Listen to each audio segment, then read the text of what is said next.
僕は直接会社でたまたまお会いして、で廊下だったんですけど、でまだ発表前だったんでこっそり教えてくださったんですけど、内容が嬉しすぎて僕の方が大声出しちゃってちょっと慌てたっていう。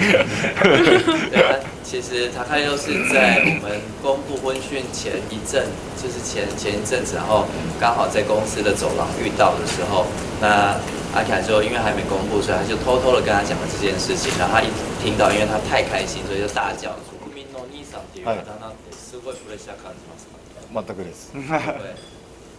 まあやっぱりさっきも言ったんですけども、本当にね自分の奥さんのことを言うのもなんですけども、やっぱりチーリンがこれまで何十年かけて、映画であったりさまざまな仕事であったりチャリティーファンデーションであったり、本当に丁寧に国民の皆様に接して、彼女の人柄もあると思うんですけども、その結果愛されて、国民のお姉さんというふうに、あだ名がついたわけですのでね、やっぱり自分がJF って言っていただけるのはとても嬉しいですし、でもそれはねやっぱりチーリンのねおかげでもありますし、自分もそういうふうに言ってもらえることはとてもありがたいことなので、そういうところを逆に強く胸に持ちながらパフォーマンスしたり、台湾の皆さんといろいろコミュニケーションをとって、自分自身もねいろいろ台湾のことを学んでいけたら素敵だなって思いますから、とてもポジティブにありがとうございます。谢谢って感じですね。他是很正向的考虑这件事情，因为他其实很不好意思在这边讲自己老婆的事情，但是因为就像刚刚有提到，志玲其实从以前十几年前累积到现在，其实就是因为她有很好的风评，所以大家会称她是国民姐姐。那她也很接受这样子被叫做国民姐夫的这件事情，那也希望说她也可以像志玲这样子，之后可能为台湾的观众带来更多这种更正向、更正向的一些影響。さっきの話に戻りますけど、僕報告受けた時なんですが、お付き合いしてるのは知ってたんですけど、仕事中にマネージャーから「アキラさんから話したいことがあるから電話する」っていう連絡があったんで、多分結婚だなと思いましたその時に。就他其实在之前就有阿基拉就有跟他说过，有两个人有在交往这件事情，然后刚好又接到就是